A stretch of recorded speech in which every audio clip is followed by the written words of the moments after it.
आप में से वैराइटीज़ ऑफ फील्ड के लोग बैठे हुए हो, आप एक ही फील्ड के नहीं हो। कोई टेक्निकल एजुकेशन कर रहा है, कोई एजुकेशन के बाद जॉब कर रहा है, और उसके बाद भी आप लोग मंदिर आते हो।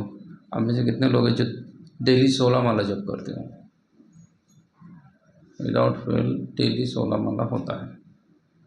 अच्छा, आप 16 कर रहे हो? अच्छा, बाकी लोग कितना करते हैं, आप कितना करते हो? 8। आप क्या करते हो? I'm chemical engineer, working here in Taloja MIDC, 2 साल. Where do you stay? I stay in Kharagpur, 35 sector. So you are chanting 8 rounds. Yes. Then IIT answer कितना माला जप करते हो आप? 2 से 4। मतलब फिक्स्ड नहीं है, मतलब कभी कभी 0 भी होता है। अच्छा, कौन टाइम नहीं मिलता है? यहाँ पे मेरे साथ जितने सारे हैं ना, हम सब IIT से ही है ना। हमें हमें तो कभी ऐसा नहीं लगा कि टाइम नहीं मिला था। हाँ, सब तो प्रिपरेशन किए तभी IIT गए ना, तो फिर तभी भी हम 16 माला करते थे। कोशिश करो माला बढ़ाने का, 0 पे मत रहो। मोतो जी कितना माला करते हो? 10 तक जाता है, खींचता 10 तक जाता रोड 10 तक जाता रहता है। अरे अभी तो आपने बोला आप जॉब करते हो, फिर क्या करते हो? FYP का पढ़ रहे हो, और क्या बिजनेस कर रहे हो आप? साउथ इंडियन क्या? इडली वड़े का साउथ इंडियन का शॉप है आपका? स्नैक्स सेंटर है कहाँ पे? कोबर खेलने में ही? तो आप वहाँ पे जाते हो? पापा नहीं करते?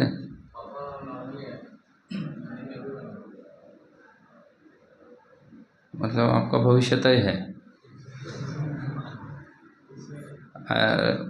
वही में शर्माने वाली कोई बात नहीं है। आजकल इसी में ज़्यादा धन है, इसी में ज़्यादा पैसा है, करेक्ट ना? उसके नेक्स्ट क्या आपने नाम बोला था?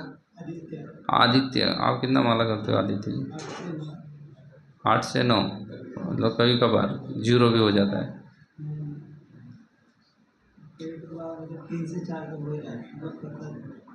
3 से। और हर संडे आते हो आप यहाँ पे मंदिर में?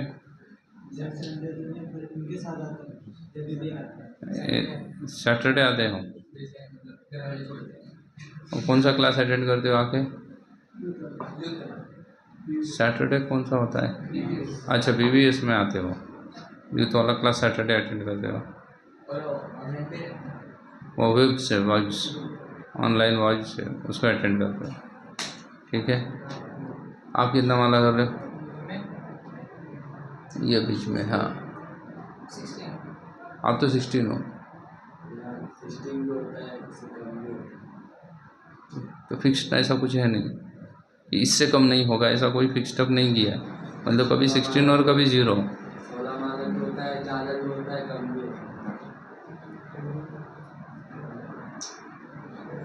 16 भी होता है, कम भी होता है, 0 भी होता है। अरे तो फिक्स्ड अप होना चाहिए ना फिर कुछ तो। अगर फिक्स्ड अप नहीं है इसका मतलब है वो 0 भी जाएगा। 8 माला फिक्स्ड है आपका? 16 फिक्स्ड है, ओके। और बाकी सब 16 कर रहे हो? 7। कौन से क्लास में हो आप? 11th में हो? अरे 11th में कम से कम 11 माला करना चाहिए, 7 पे कैसे चलेगा? 11th में 11 माला, 12th में 12 माला, और उसके बाद फर्स्ट ईयर से 16 माला करनी चाहिए। ये जनरल प्रिंसिपल है।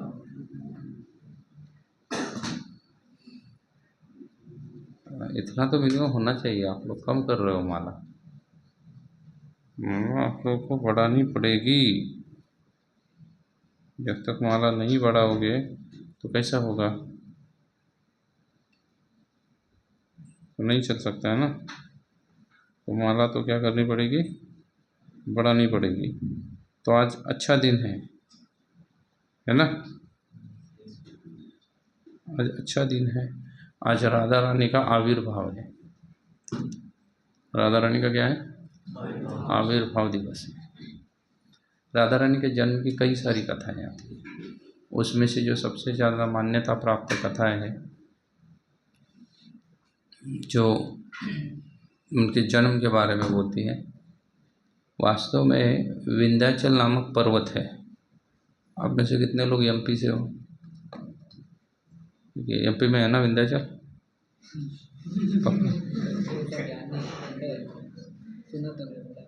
विंध्याचल सुना है, बस कहाँ है वो पता नहीं है। अच्छा ठीक है। तो बिलासपुर में जबलपुर में कौन सा पर्वत आता है? जो ये तुम विंध्याचल से हो? यूपी में कौन से डिस्ट्रिक्ट में आता है? अच्छा भाई, तुम कौन से डिस्ट्रिक्ट से हो? बनारस के पास। अच्छा, बनारस के पास आता है विंध्याचल। तो विंध्याचल पर्वत का और इसका हिमालय का हो गया झगड़ा। हिमालय का और विंध्याचल का झगड़ा हो गया। हिमालय सबसे ऊंचा पर्वत है आज की दुनिया में। तो विंध्याचल की इच्छा थी भाई कि मैं भी ऊंचा पर्वत बन जाऊं, मैं भी छोटा नहीं रहूं। तो विंध्याचल ने क्या कर दिया? शिव जी की तपस्या की, शिव जी को प्रसन्न कर दिया। शिव जी को बोले कि क्या करो, मुझे ऊंचा बनना है हिमालय से। तो शिव जी तो आशुतोष है, शिव जी का एक नाम आशुतोष है, जो बहुत जल्दी प्रसन्न हो जाते हैं और बहुत जल्दी रुष्ट भी हो जाते हैं, दोनों हैं। तो शिव जी प्रसन्न हो गए, उन्होंने विंध्याचल को सबसे बड़ा ऊंचा पर्वत बना दिया। अच्छा, ऊंचा पर्वत बनने के बाद जो ब्रह्मा जी ने बनाया हुआ था सृष्टि, जिस तरीके से ब्रह्मा जी ने हर चीज़ को सोच समझ के बनाया हुआ है, ऐसे नहीं बनी हुई ये चीज़ें। हर चीज़ को क्या किया हुआ है? बहुत सोच समझ के बनाया हुआ है। पर्वत कहाँ पे होने चाहिए वहीं पे बनाए गए, ऐसा ही बाय चांस कुछ नहीं हुआ है।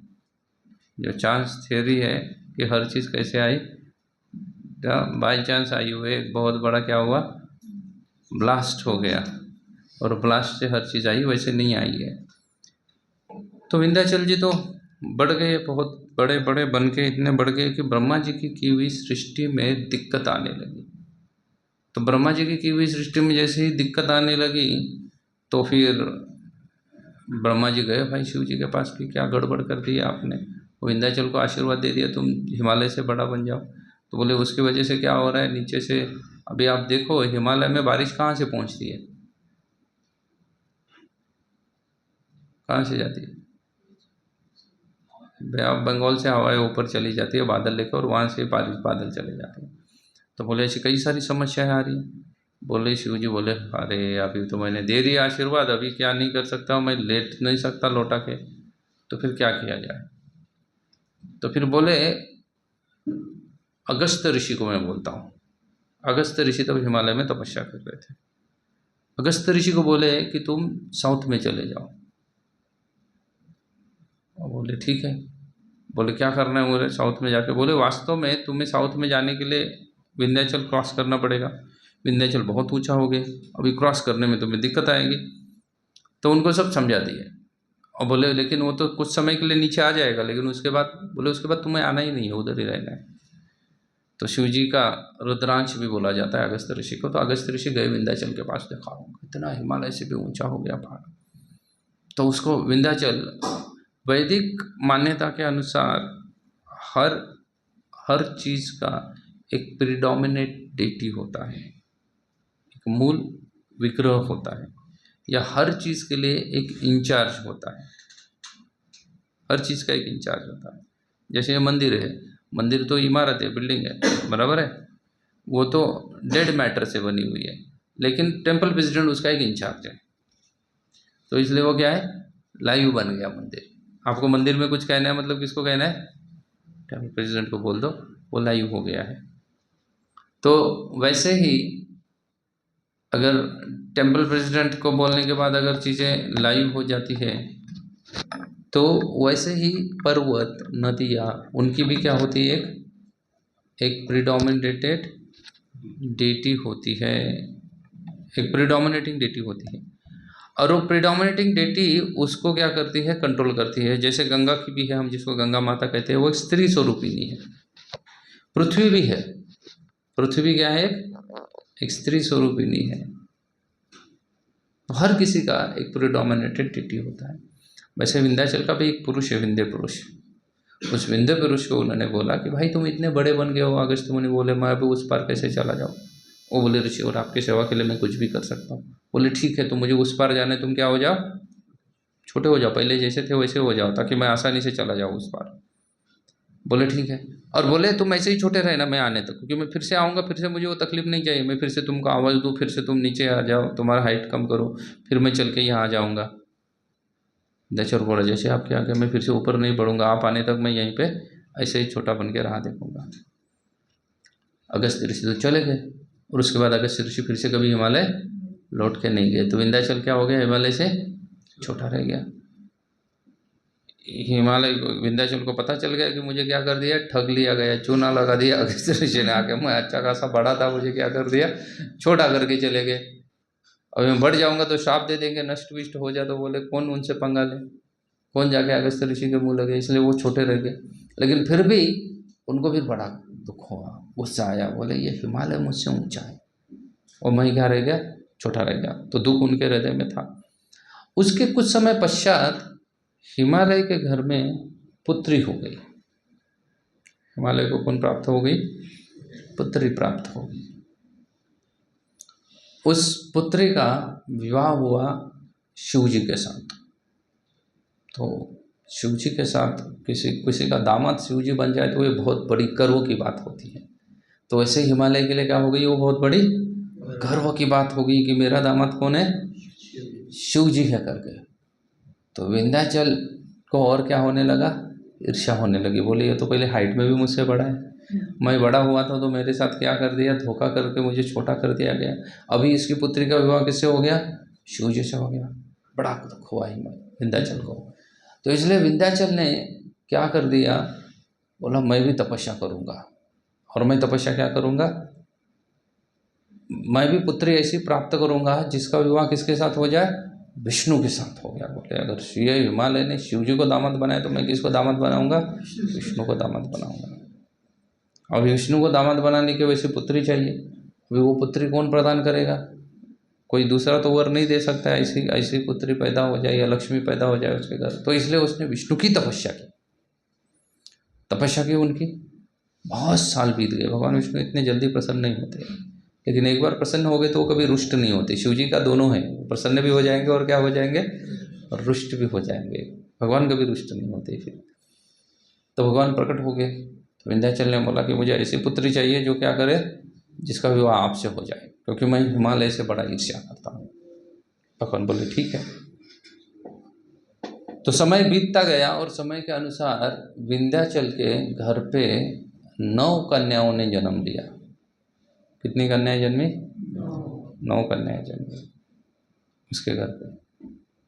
9 कन्याएं जन्म लेने के बाद वो वही पीरियड था जब यहाँ पे पहले से भगवान कृष्ण जन्म ले चुके थे। भगवान कृष्ण का जन्म हो गया था।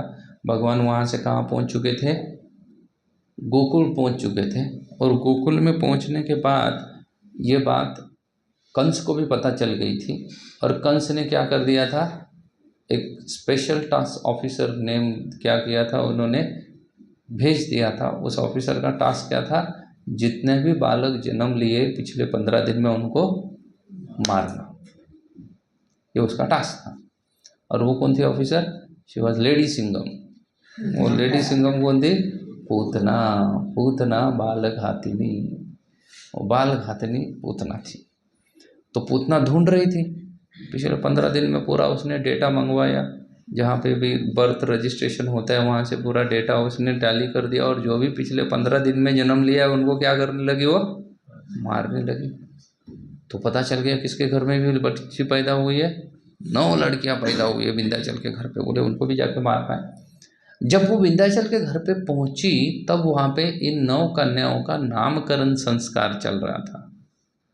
क्या चल रहा था, नामकरण संस्कार चल रहा था। तो यज्ञ कुंड होता था, यज्ञ हो रहा है, ब्राह्मण मंत्र उच्चारण आदि कर रहे हैं, सब आनंद का माहौल है। और उतने में ये पूतना पहुंचे आकाश मार्ग से, और उसने क्या कर दिया, वो 9 कन्याओं को उठा के उड़ गई ऊपर। तो उसमें खेचरी, विच खेचरी ऐसा बोलते हैं, उसमें बहुत शक्ति है, उड़ सकती है ऊपर। तो उड़ गई आकाश में। तो विंध्याचल को बड़ा चिंता हो गई, वाले बोला क्या हो गया, मेरी बेटियों को लेके गई। जो ब्राह्मण थे उनको बोले तुम कुछ करो, राक्षस मारन यंत्र एक यज्ञ होता है वो करो, ताकि ये क्या हो जाए, ये मर जाए, ताकि मेरी बेटियां मुझे वापस मिले। तो ब्राह्मण भी बोल दिया तो तुरंत थोड़ा यज्ञ होता है। ब्राह्मण मंच उतरे, चालू करने लगे। चालू करते करते पुतना बहुत दूर तक निकल गई, लेकिन यहाँ पे तो वो आहुति डाल रहे हैं ना उसको मारने के लिए या उसका शक्ति क्षीण करने के लिए। तो उसकी शक्ति क्षीण करने के लिए जैसे जैसे आहुतियाँ डालने लगी, वैसे वैसे पूतना की शक्ति क्या हो गई, कमजोर होती गई, और एक एक कन्या उसके हाथ से गिरने लगी। तो ऐसी एक एक एक एक करके कन्याएं उनके हाथ से गिरी। वो सभी ब्रज में गिरी, 8 कन्याएं अलग अलग गांव में। ब्रज में 8 कन्याएं अलग अलग गांव में जाके क्या कर दी, गिर गई। फिर भी उसने कैसे तो 9वीं कन्या को लपेट में ले लिया और दूर उड़ गई वो, लेकिन वो भी वो अपने हाथ में नहीं रख पाई। वो कहाँ पे आ गई, वो विदर्भ देश आते आते वो भी हाथ से गिर गई। तो जो 8 कन्याएं वहाँ गिरी थी, 8 9 नहीं 10 कन्याएं थी, तो 8 और 9 कन्याएं उधर गिरी। तो उसमें से एक राधा रानी है और दूसरी उनकी 8 सखियाँ हैं। और इसलिए इनका सबका विवाह किसके साथ हुआ है, कृष्ण के साथ हुआ है, क्योंकि वही इच्छा थी ना कि दामाद में कौन चाहिए, भगवान विष्णु चाहिए, तो विष्णु कृष्ण कोई फर्क नहीं है। और जो 10वीं कन्या थी वो विदर्भ में गिरी, वो है माता रुक्मिणी। तो माता रुक्मिणी विदर्भ नरेश के घर में चली गई। राधा रानी किसके पास चली गई, वृषभानु के पास चली गई। शास्त्र ऐसा कहता है कि भगवान की ये जो अंतरंगा शक्ति है, राधा रानी को अंतरंगा शक्ति कहा जाता है। राधा सीता लक्ष्मी या भगवान की क्या है, अंतरंगा शक्ति है। अब ये अंतरंगा शक्ति कैसे समझ में आ जाए, तो ऐसा कहा जाता है कि कृष्ण से भगवान की ममता प्रेम ममत्व बाजू में निकाल दिया जाए तो बन जाती है राधा रानी। कृष्ण का जो कृपा ममता प्रेम, इसको कृष्ण से सेपरेट किया जाए तो वो कौन है, वो राधा रानी है। क्योंकि अगर राधा रानी कृष्ण से सेपरेट है तो कृष्ण कृष्ण ना होते वो कौन है, विष्णु है। और विष्णु के पास ममता प्रेम वाला कंसेप्ट ही नहीं है। वहाँ पे क्या है, लॉ है। तुम शास्त्र का पालन कर रहे हो तो ठीक है, नहीं पालन कर रहे हो तो तुम नरक में चले जाओगे। लेकिन उनका जो प्रेम ममता कृपा कुछ भी बोलो, वो कौन है, वो उनके अंतरंगा शक्ति है, वही उनके अंदर है। वास्तव में भगवान के अंदर क्या भरा हुआ है, तो क्या है, भगवान हमारे अंदर क्या भरा हुआ है, अनर्थ भरे हुए, काम क्रोध लोभ मोह मद मात्सर्य आदि क्या है, अनर्थ हमारे पास भरे हुए हैं। लेकिन भगवान के अंदर नहीं भरा हुआ है। भगवान के अंदर क्या भरा हुआ है, ममता भरी हुई है, प्रेम भरा हुआ है, कृपा भरी हुई है, जिना दया भरी हुई है, ये भगवान के अंदर है सब कुछ। और इसका मूर्तिमंत स्वरूप कौन है, श्रीमती राधा रानी। इसका मूर्तिमंत स्वरूप जो है वो राधा रानी है। इसलिए राधा रानी को भगवान का हृदय कहते हैं। वो अगर भगवान के पास है तो ही भगवान कृपालु है, और अंतरंगा शक्ति उनके पास नहीं है तो भगवान कृपालु हो सकते हैं, नहीं हो सकते। इसलिए प्रभुपाद जी कहते हैं कि हम कभी भी अकेले कृष्ण की पूजा नहीं करते हैं। बहुत सारे ऑर्गेनाइजेशन है जो सिर्फ एकल ईश्वर कृष्ण बोल के सिर्फ कृष्ण की पूजा करते हैं, हम नहीं करते। हम किसकी कैसे पूजा करते हैं, हम राधा कृष्ण की पूजा करेंगे, हम रुक्मिणी विट्ठल की पूजा करेंगे, हम सीताराम की पूजा करेंगे, हम लक्ष्मी नारायण की पूजा करेंगे। सिर्फ नारायण की, सिर्फ रामचंद्र की, सिर्फ कृष्ण की या सिर्फ विट्ठल की पूजा करते हैं, नहीं करते। सभी वैष्णव क्या किसको रखेंगे सामने, अंतरंगा शक्ति को रखेंगे। क्योंकि भगवान का प्रेम ममत्व ने रूप धारण किया हुआ है, उसके थ्रू अगर हम भगवान की सेवा करने जाएंगे तो जल्दी प्रकट हो जाएगा। क्योंकि जो पहले से ही प्रेम का मूर्तिमंत स्वरूप है, दया की मूर्तिमंत स्वरूप है, उसको अगर आप कुछ अप्रोच करोगे तो डेफिनेटली वो आपके ऊपर दया क्या करेगी, ज़्यादा दिखाएगी, ज़्यादा दया दिखाएगी ना। इसलिए हमें भगवान की जो अंतरंगा शक्ति है उसको क्या करना चाहिए, हमेशा उसके सानिध्य में जाना चाहिए, उनसे कृपा प्राप्त करने का प्रयास करना चाहिए। तो आज राधाष्टमी है, राधा रानी का ये क्या है, बर्थडे है। बर्थडे के दिन व्यक्ति सबसे ज़्यादा खुश रहता है ना। क्यों खुश रहता है,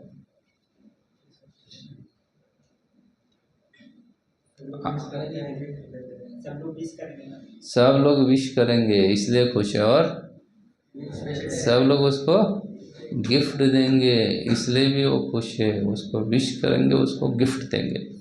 तो आज किसका बर्थडे है, राधा रानी का। तो हमें भी दोनों चीज़ करनी चाहिए, विश भी करना चाहिए और गिफ्ट भी देना चाहिए।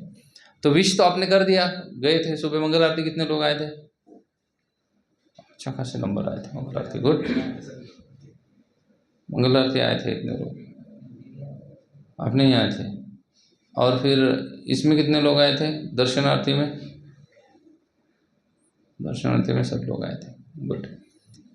तो वहाँ तो आपने उनको विश कर दिया ना, happy birthday to Radha Rani, Radha Rani की जय हो, जन्माष्टमी राधाष्टमी महामहोत्सव की जय वगैरह आपने बोल दिया, तो आपने विश कर दिया। लेकिन अभी किस चीज़, अभी क्या बच गया करना? गिफ्ट देना बच गया है। अभी आप बोलोगे कि क्या गिफ्ट देंगे जो राधा रानी को प्रसन्न आएगा, तो आप क्या गिफ्ट दे सकते हो राधा रानी को? उनको कृष्ण का नाम पसंद है, नाम जब पसंद है। हाँ, राधा रानी को कृष्ण नाम पसंद है, इसलिए अभी आपको सबको जाना है, भगवान के सामने खड़ा रहना और राधा रानी को गिफ्ट में बोलना है कि मैं आज से 2 माला एक्स्ट्रा करूँगा, this is my gift for you.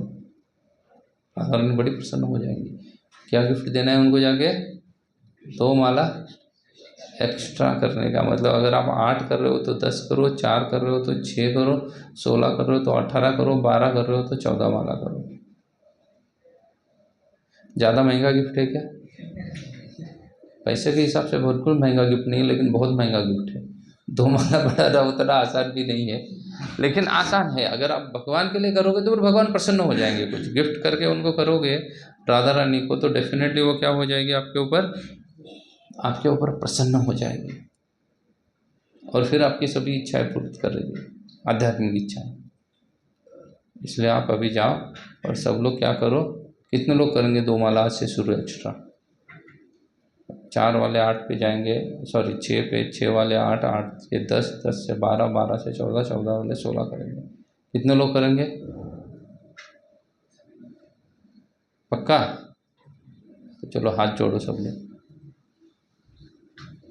बोलो मेरे पीछे। तब तक कांचन गौरांगी राधे वृंदावनेश्वरी ऋषभानुसुते देवी प्रणमामि हरिप्रिये। हे श्रीमती राधा रानी, हे श्रील प्रभुपाद, हे श्रील गुरुदेव, राधा रानी की प्रसन्नता के लिए आज के दिन से पूरे जीवन भर मैं 1 माला एक्स्ट्रा करूँगा। ये मेरा राधा रानी को वचन है। अभी आपकी लग गई वाट, अभी आपने वचन दे दिया, अभी आपको क्या करना पड़ेगा? कंपल्सरी 1 माला क्या करनी पड़ेगी?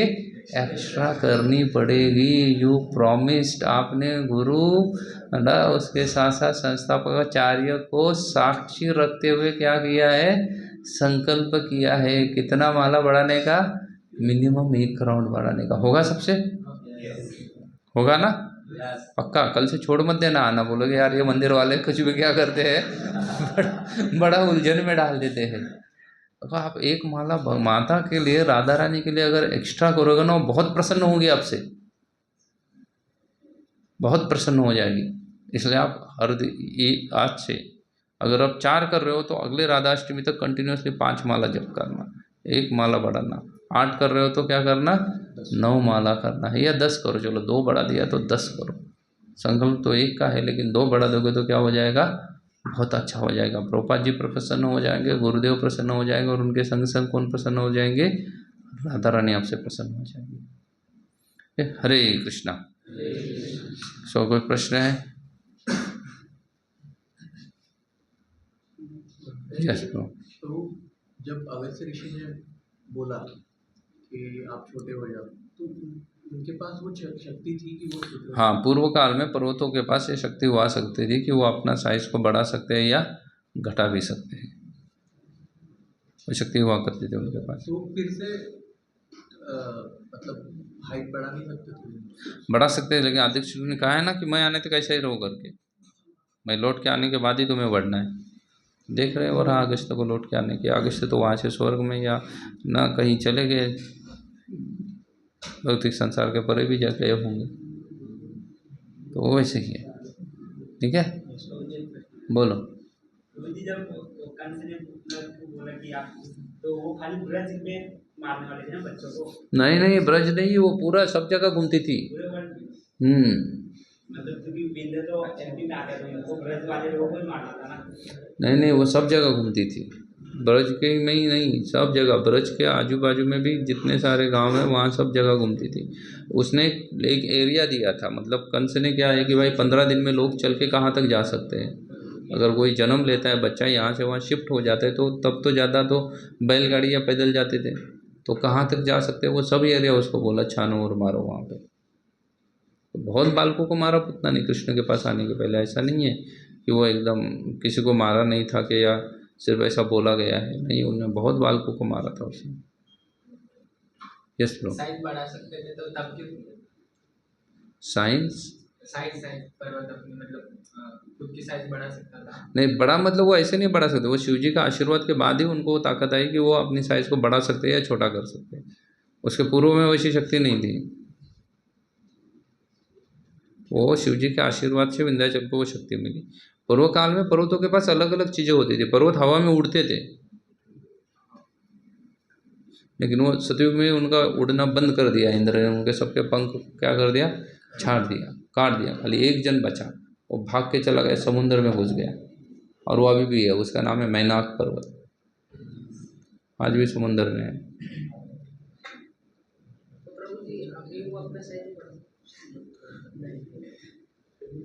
नहीं बढ़ा सकते, अभी बढ़ा नहीं सकते, क्योंकि उनको बोला गया है अगस्त्य ऋषि ने कि जब तक मैं तुम्हें फिर से लांग के नहीं जाऊंगा तब तक तुम्हें क्या नहीं करना है, साइज नहीं बढ़ाना है। और उस वक्त के लोग बड़े पाप भीरू रहते थे कि हाथ से एक भी पाप ना हो जाए, कुछ भी हो जाए लेकिन एक पाप ना हो जाए, इसलिए वैसे ही है। और भी कुछ पूछना है? माला तो मिनिमम डिसाइड कर दिया, लेकिन कुछ काम का स्वरूप ऐसा रहता है कि उतने भी नहीं हो पाते, तो in that case how one should go for it? माला आपने सोचा बढ़ाना है, लेकिन काम ज़्यादा है, तो आपको क्या करना पड़ेगा, आपका डे का स्केड्यूल अच्छे से बनाना पड़ेगा, क्योंकि बहुत बार हमारे दिन भर में कहीं ना कहीं हमारे पास समय होता है जो मोबाइल में या सोशल मीडिया में और कहीं पे गवा देते हैं, या ऐसे ही घर में लेटे लेटे क्या करते हैं उसको बिता देते हैं। तो वो समय हमें बचाना पड़ेगा। इसके लिए आपको अपना टाइम टेबल बनाना है कि मैं कब से क्या, कब क्या कर रहा हूँ, टाइम वाइज, तो आप कर पाओगे। ठीक है, अभी आप सभी लोग टेम्पल हॉल में जाइएगा, अभी अभिषेक शुरुआत हो जाएगी, उसका एंजॉय करो। किचन में सेवा है। क्या सेवा है इनकी किचन में? पालक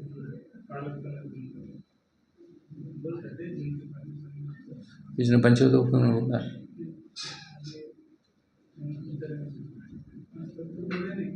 ठीक है, फिर जिनका सेवा है वो जाके सेवा करो और बाकी लोग अभिषेक अटेंड करो। ठीक है, चल प्रभुपाद की श्रीमती राधा